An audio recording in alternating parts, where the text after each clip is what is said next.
नमस्कार. आशा रेसिपी मध्ये आपलं स्वागत आहे. मी आज बनवणार आहे डोसा.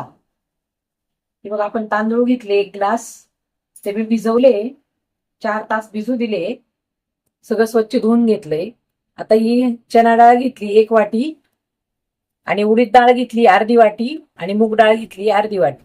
हे सगळं स्वच्छ धुवून 4 तास भिजू दिलंय मी. आता आपण हे 5-6 लसूण पाकळ्या घेतल्या आणि या फिक्या मिरच्या आहे ठिच्याच्या, या घेतलंय 5. आणि आपले पोहे जे खाते पोहे असतात, हे 1 वाटी मी धुवून भिजवून आता भिजवले, ते धुतले, हे घेतले. आता हे सगळं आपण मिक्सर मध्ये बारीक करणार आहोत.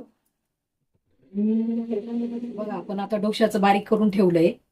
आता आपण त्याच्यासोबत चटणी करणार आहोत. चटणीसाठी लागणारं साहित्य: किसलेलं खोबरं घेतलंय मी थोडस, अर्धीशी वाटी, आणि छोटी वाटीभर शेंगदाणे घेतले. ह्या 4-5 मिरच्या घेतल्या हिरव्या, थोडीशी कोथिंबीर घेतली, ती मी कापून घेणार आहेत.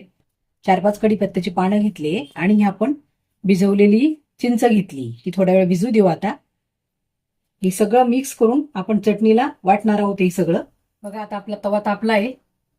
हे बघा, हे डोशाचं बॅटर किती छान तयार झालंय बघा, सुंदर. हे बघा, असं तयार करायचं.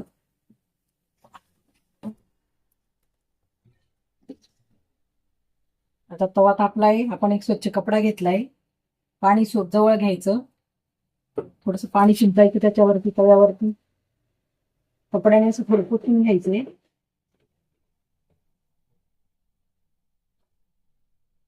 आता 1 चमच्यावर आपण हे जे तयार केलेलं पीठ हे ओतायचं त्याच्यावर.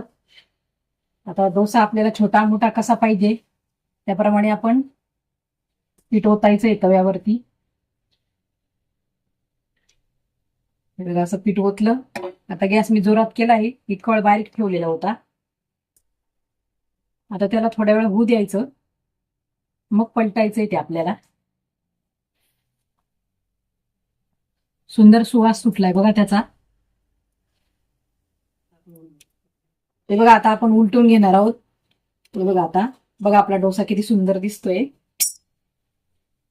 आता आपण थोडस तेल लावून घेऊया वरून. हे बघ,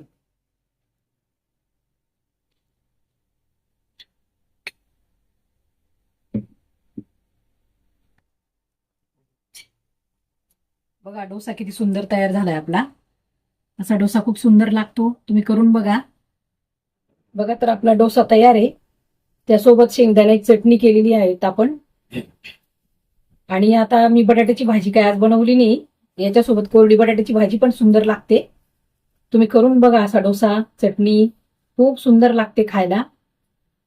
चला तर मग आता भेटूया पुढच्या रेसिपीला.